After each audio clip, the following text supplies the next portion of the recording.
What's up? It's your boy Domuto. We back with another video. Today we're watching Patrick CC, The Dark Secrets of Reality TV. Yeah, reality TV can be very dark, man. You know, some people think reality TV is just fake, but it's fake mixed with some real, and so it can still be drama at the end of the day, man. A lot of controversies comes with reality TV, trying to think what's up, like the Jersey Shore. Like the Jersey Shore was reality TV, but some of the people had really had real beefs with each other. You know what I'm saying? So, but anyway, we'll get into it. Make sure you like, comment, subscribe, and let it go.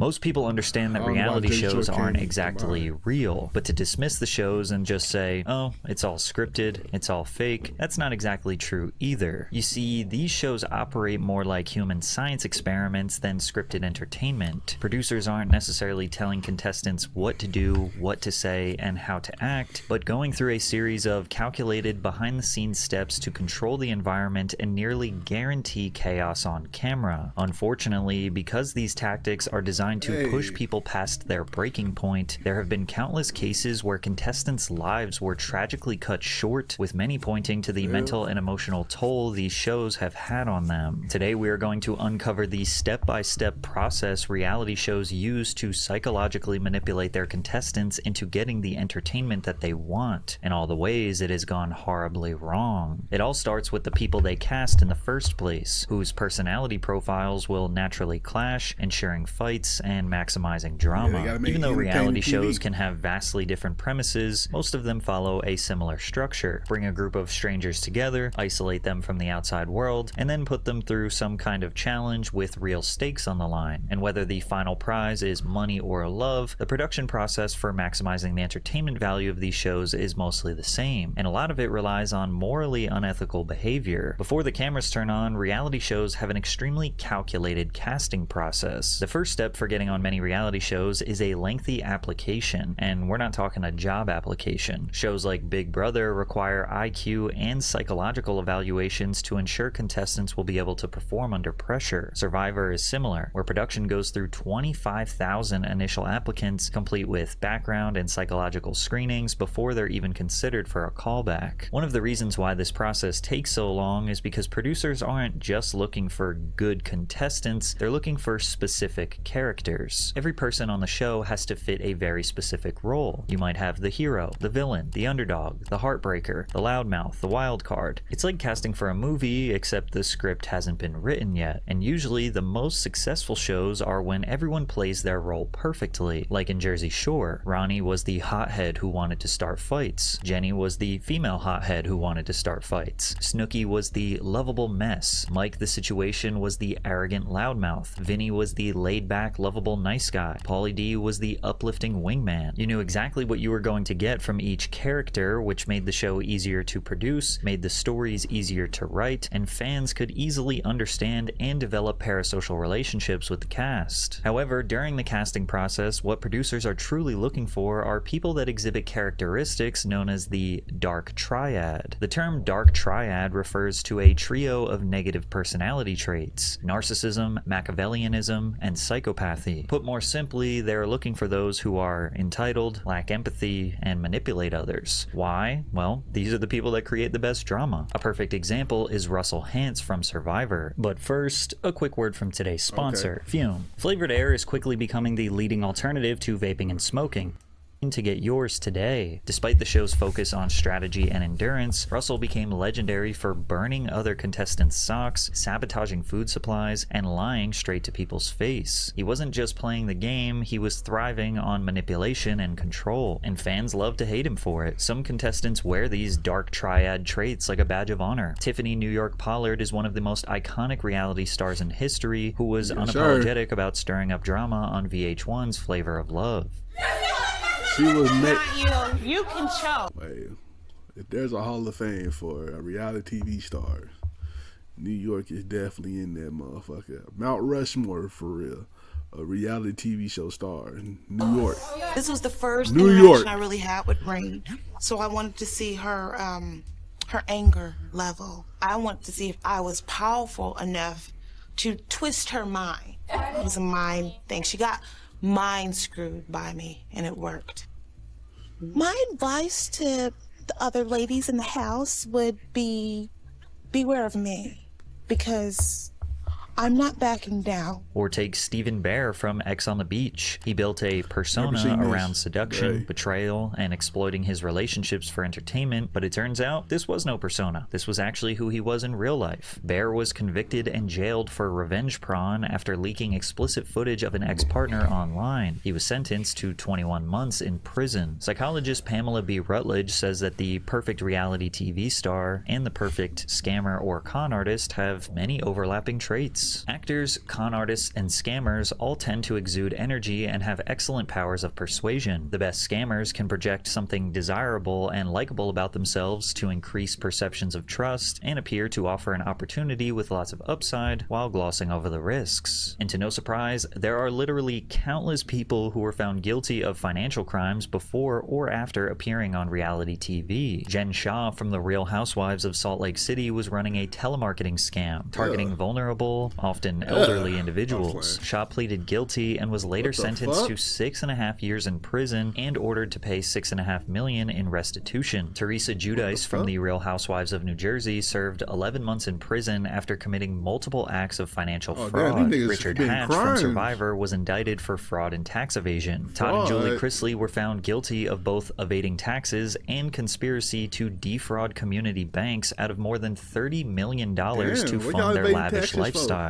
Julie and Todd were sentenced to 7 and 12 years in prison, but lucky for them, another reality star scammer had the power to personally pardon them. If you just Google reality star fraud, you'll get so many different examples that it actually looks like these producers are intentionally trying to cast scammers to be on their show. But show producers have been criticized for not doing enough due diligence to avoid platforming bad or immoral people. Since they go through a deep vetting process, they should know about any potential controversies. Bachelor contestants met with a private investigator who is, quote, trained to dig up any skeletons in the closet, partly to use for their storyline, but also to get ahead of any tabloid stories that could come to the surface if they were on the show. Had they ever been arrested? Had they ever sent nude photos to anyone? Had they ever made an X tape? Had they gotten a DUI? Recently, Love Island cast member Sierra Ortega was removed from season 7 after posts from years ago resurfaced showing her using a racial slur that was historically used to attack Asian people. Outrage erupted online, she was labeled a racist, and fans demanded that she be removed from the show. She announced that she left the show due to a personal situation and then issued an apology online. I had no ill intention when I was using it, but that's absolutely no excuse because intent doesn't excuse ignorance. It just doesn't. Sierra also noted, we need to have a conversation about people like y'all don't like somebody on the show, so y'all like look up, like y'all try to see if they have anything like controversial about themselves so you can like get them off the show. That's kind of weird. It's weird, I get it, but it's kind of weird at the end of the day. But I mean, obviously it would be nothing to look up if these people didn't do what they say, or ain't do what they say. Yeah, right. You know what I'm saying? So it's like a double edge. It's like a weird like median right there. Like we need to, like, damn, y'all don't like somebody that bad, y'all want to go do they pass. like imagine y'all didn't like me, y'all found some fucking posts from my fucking Facebook from fucking 15 years ago and some 15, damn, I'm not that old, hold on, 12 years ago. No, when did I get Facebook? 13? I'm 13 years old. Yeah, 13 years ago at least. Y'all like, oh, this, I say something about, I don't know, I hate gay people or something, I don't know. And y'all just damn, y'all cook my little 13-year-old mindset. Like, y'all gonna cancel me for my 13-year-old mindset or some shit? Damn.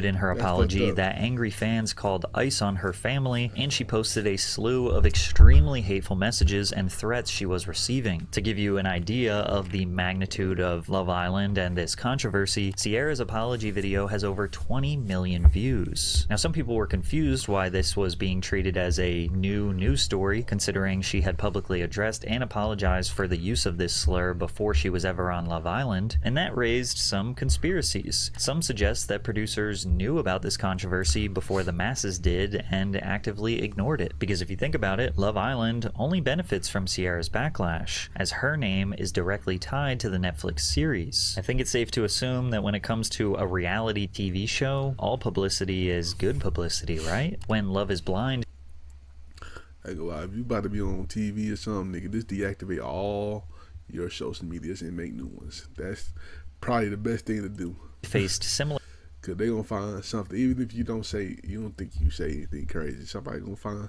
something. backlash for allegedly platforming bad people. Creator Chris Colin defended their vetting process. We have background checks and psychological evaluations. Everyone in the world has a story, and we aren't the police. These shows don't take accountability for the actions of their contestants because, well, realistically, they aren't to blame, but also because they aren't exactly looking for the most morally righteous individuals in the first place. Producers want a perfect mix of unpredictable, toxic, and genuine personalities, which when thrown in a room together for long enough are guaranteed to cause chaos and produce dramatic television. Then again, producers' psychological manipulation tactics can even have genuine people behave differently than they normally would. Sarah Hartshorn, who was cast on America's Next Top Model in 2007, described producers exuding a subtle tactic. Thousands upon thousands sent in audition tapes from all over the country, every single state. We had casting scouts all over looking for candidates, and you guys are the ones who made it. You're here, and it's not just your looks. You all know that being a top model is more than that. It's who you are, and one of you is America's Next Top Model. This is a once-in-a-lifetime opportunity. By framing the contestants as chosen and exceptional, producers create a heightened sense of purpose and pressure. It deepens the emotional investment of the cast, making them more willing to endure extreme conditions or humiliation for the sake of not wasting their once-in-a-lifetime shot. It also shifts the power dynamic in favor of the producers. Contestants are no longer just people, they're characters in the producer's story that they feel obligated to live up to. And before ever stepping onto the set, contestants are almost always required to sign strict contracts, often including detailed non-disclosure agreements. Now, it's easy to understand why NDAs are somewhat necessary to prevent the show's ending from being spoiled by bitter contestants, as the episodes were filmed months in advance, but fans have to wait week after week to find out what happens. What they don't realize is sometimes these contracts come with threats. Sarah Hartstone recalls America's Next Top Model producers threatening to sue contestants for $5 million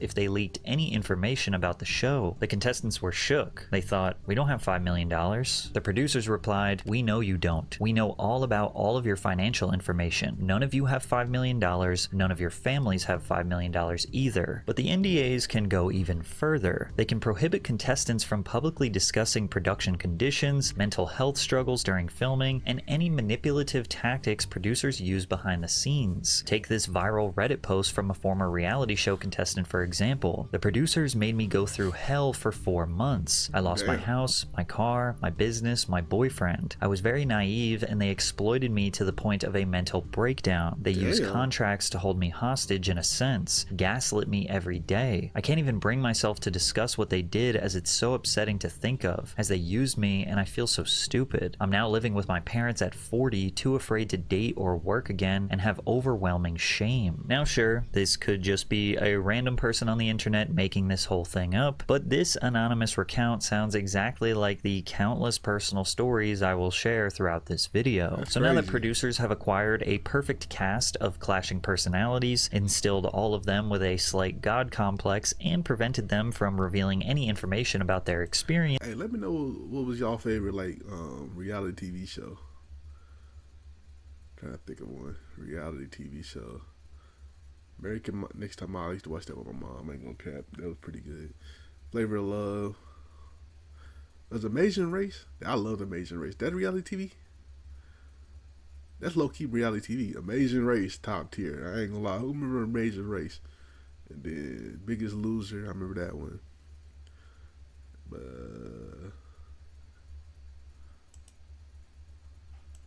The next thing to do is manipulate their surroundings, restricting their diet, and implementing borderline torturous tactics to manufacture chaos. And it all starts with 24/7 surveillance. As soon as you wake up in the morning, your mic is put on. When you go to bed, it's taken off. On The Bachelor, contestants sign contracts in which they must agree to be filmed up to 24 hours a day, 7 days a week. But this may also be by means of hidden cameras and microphones, according to the contract, meaning they're likely going to be caught at some point in a less than positive light. They should have no expectation of privacy. This may seem like an obvious necessity for reality TV to function. After all, the only way they can capture reality is by making sure literally everything is being filmed and recorded. Right? Sometimes you see a contestant rip off their microphone and storm off to essentially protest being recorded, but the cameras just follow them anyways, and the audience is excited for more drama. It's a harsh reminder that they literally can never escape. On The Bachelor, constant filming is actually sold as a good part of the experience. Contestants open up about things like anxiety, grief, or past trauma, all while the cameras are rolling 24/7, turning their real pain into a part of the show. The audience is made to believe that all this surveillance is necessary to show someone's journey, because towards the end of the show there is literally a highlight reel of all of their pain being broadcast to millions of people. And the craziest part is the contestants have no control of how that pain is edited, manufactured, and presented to the world. Surveillance is done by the producers to maintain complete control over their participants, and this anonymous Love Island contestant described the extreme lengths producers would go to. When you're there, you don't realize how much you are controlled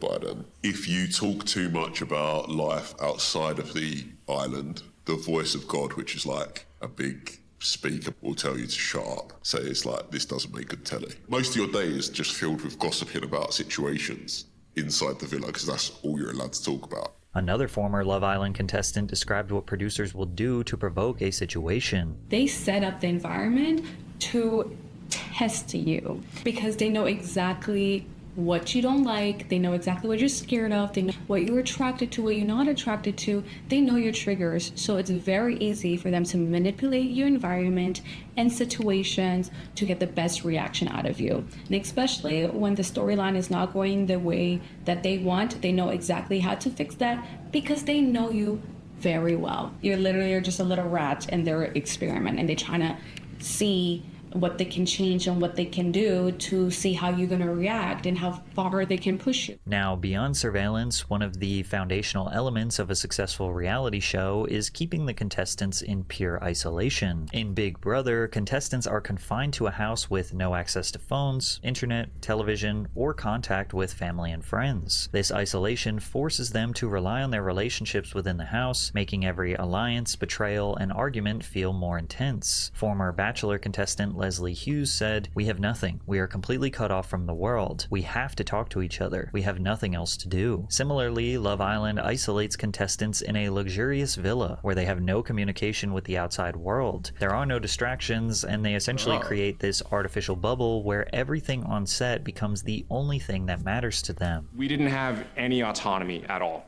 Not only did they take our phones, they took our wallets, they took our IDs, they took our passports, all in the same instance, without telling us ahead of time this was going to happen. And we were filming 18 to 20 hours a day.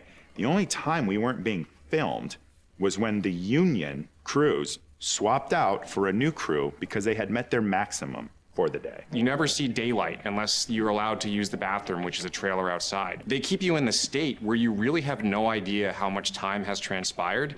It's one of those things where, looking back on it, if someone told me it was a month, I might have believed them. So what else can they do to cure their boredom? Well, have you ever noticed just how much alcohol is being consumed on reality TV shows? It feels like most of the explosive moments or juicy drama erupts after a night of heavy drinking. Nick Bateman from Big Brother said, "Alcohol was given to us when we were feeling down or depressed or nothing was going on, because obviously alcohol is the Molotov cocktail producers use to liven things up." Bateman says drinks were coveted by contestants because it would quell the boredom of being captive in the house. Bronwyn Wyndham Burke from The Real Housewives of Orange County says that producers took it a step further. Whenever you're filming, they have alcohol there. They ask you before you go on a trip, what kind do you like? They get to know what your favorites are. And while producers don't force you to drink, alcoholic beverages were readily available, and that sometimes during scenes, cast members were discouraged from eating. Jeremy Hartwell, who was a Love is Blind contestant, sued the company alleging that he could not access food and water, but alcohol was available and even encouraged on an empty stomach. Now, it's one thing to give a bunch of partiers some alcohol, but putting restrictions on their diet is just borderline evil, and there's a lot of evidence that supports this tactic. On The Bachelor, contestants are not allowed to eat any food during their dates because the microphones pick up the unpleasant sounds. No one looks good eating, and microphones pick up all kinds of chomping. Now, this seems like a justifiable reason, and even though it sounds messed up, in shows like Survivor or Alone, contestants aren't fed enough to somewhat mimic the simulated reality of surviving in the wild. But one could also theorize that low blood sugar could prompt emotional reactions, pushing contestants towards emotional or medical breakdowns. In Mr. Beast games, contestants complained about their food rations. One meal reportedly included a tiny portion of cold oatmeal, one hard-boiled egg, and a few pieces of raw vegetables. They also described going long stretches without being fed by the production. There were times when the production staff gave out small feastable chocolate bars and filmed some people eating and praising the candy. Contestants with food allergies and dietary restrictions struggled more than others. Before the competition, people filled out forms detailing their dietary needs. An FAQ document was provided to contestants in advance of the event and said that all dietary and food restrictions would be taken into consideration. However, several contestants claimed to be served food they were allergic to and that alternatives hadn't been provided. "We were treated horribly," a contestant said. "They took on this challenge of 2,000 competitors. They should have known they needed an enormous crew to handle this correctly." So now that producers have trapped and isolated borderline toxic people who are malnourished and pumped with alcohol, at the very least, a good night's sleep would be their last chance to recalibrate. Well, they don't get that either, because sleep deprivation is one of the most messed up but crucial parts of the reality show entertainment formula. With Villa Light, there's no clocks. What they was doing was like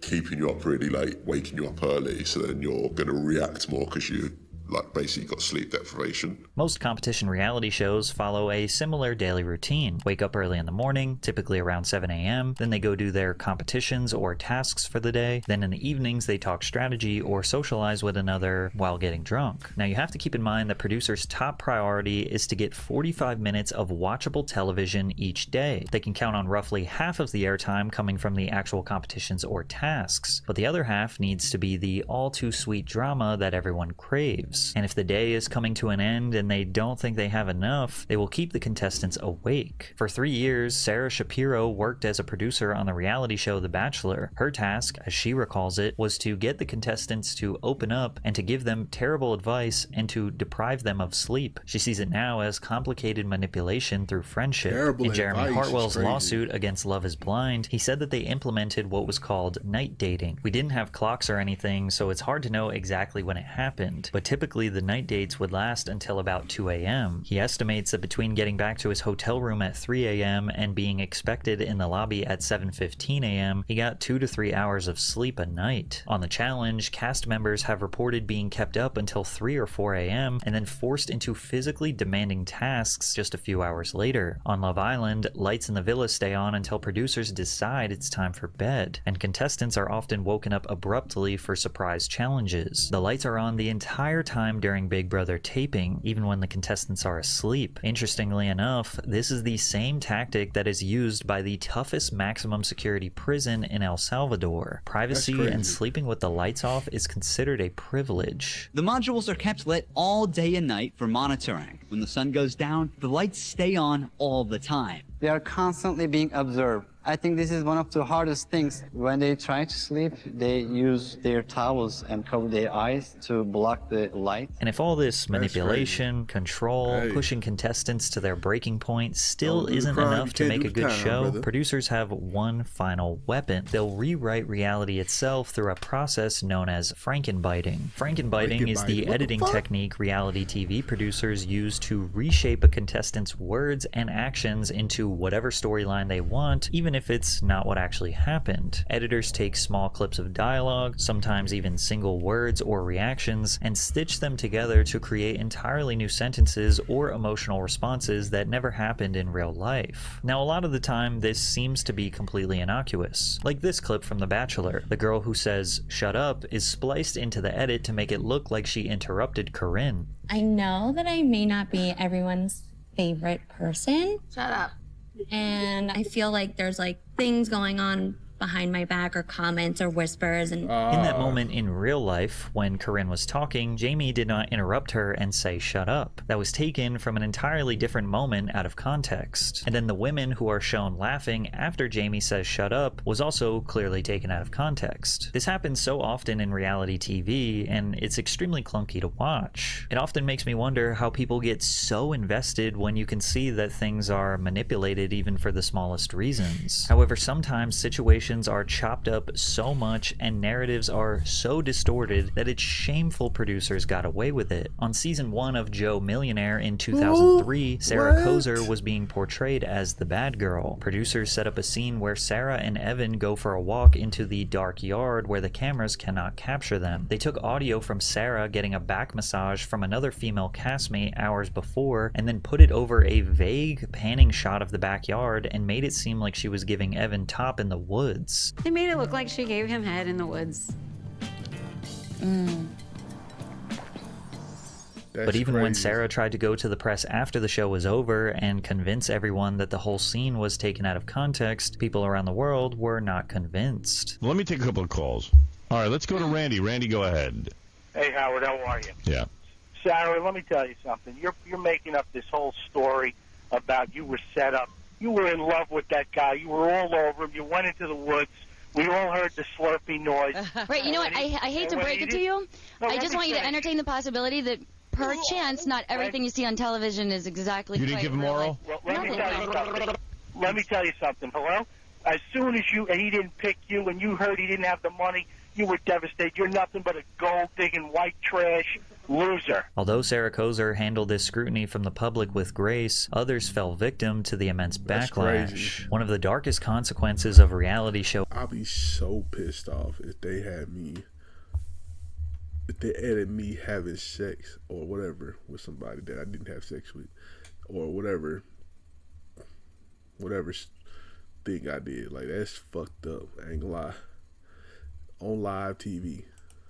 Editing is how quickly contestants become targets for obsessive, toxic fandoms, which has mostly been aimed towards people who have been labeled as villains on the show. And to some degree, you can't blame the fans. After all, they can only judge a contestant based on what they've seen on the show. But as we know, these shows are barely a reflection of who that person actually is. What makes it worse is these mass harassment campaigns often come from fans who believe they're acting on some kind of moral high ground. They'll flood a contestant's social media with hate, send death threats, and in some cases, dig up private information like addresses or family details. Olivia Atwood from Love Island UK opened up about receiving over 3,000 messages a day after her season aired, many of them telling her she didn't deserve to live. Another is Big Brother's Aaron Grease, who spoke about how viewers campaigned for her to lose her job after producers portrayed her as a manipulator through selective editing. But sometimes the harassment doesn't end with hateful comments. For some contestants, the public mauling and emotional toll have pushed them beyond their breaking point. A stat that absolutely blew my mind was that at least 40 people have died on their own volition after their appearances on reality TV. Hana Kimura, a female professional wrestler who was among the cast of the popular Japanese reality series Terrace House, died at age 22. She posted a goodbye message on social media after receiving a storm of hate online. Love Island had 2 contestants in back-to-back seasons suffer the same fate. Sophie Graydon, age 32 in 2018, and Mike Thelastis, age 26 in 2019. The Bachelor had 2 women from the same exact season pass, Alexa McAllister and Gia Allemond. What if I told you that the very first person who was ever voted off a reality show in history also suffered the same fate? Would that not be a slight indication of a broken system? In June 1997, Sinisa Savija became the first person in the world to ever be voted off a reality TV TV competition. The show was called Expedition Robinson. 4 weeks after he was voted off, he walked in front of a train. 9 weeks after that, the first episode of Expedition Robinson aired anyway. Before I started researching this video, I knew reality shows were pretty messed up, but I had no idea just how many tragic losses have been suffered from former contestants and the countless other attempts that have been made. And of course, this fate is never the result of just one thing. It's an incredibly complex and deep decision influenced. Well, I mean, like, the show haven't aired yet, so did the show just made him? Cause the show didn't air till 9 weeks after he took himself off the planet. I'm pretty sure he probably already had mental issues. Can you blame the show for that? Unless the show was just that fucking bad to him that he just couldn't live with. That's crazy. By countless factors. But when reality shows follow the same formula again and again, calculated casting, 24/7 surveillance, isolating contestants, restricting their diet, flooding them with alcohol, depriving them of sleep, turning them essentially into controlled robots, and then putting all of their worst moments on display to millions of people, it's easy to see the inherent evil reality TV needs to have to create the entertainment. And with so many lives lost, it starts to make you wonder if this obviously broken system will ever change. Man, this is a good video. Yeah, reality TV needs to, I mean, a little bit. As long as it's making money, there's nothing much is going to change. So it's probably is what it is right at the moment. Just don't get obsessed with it. Don't get obsessed with it. Just know everything you see on TV, take it with a grain of salt. Cause you don't know what's heavily edited or what's, you know what I'm saying, what's real or what's not. So you know what I'm saying. So at the end of the day, just watch TV on your own. And you know, I don't know what to say after this, but shout out to Jimmy Howard, Patrick CC. Make sure y'all check out the next video, the last video right here. Check out the other video you might like right here, and I'll catch y'all next time. Peace.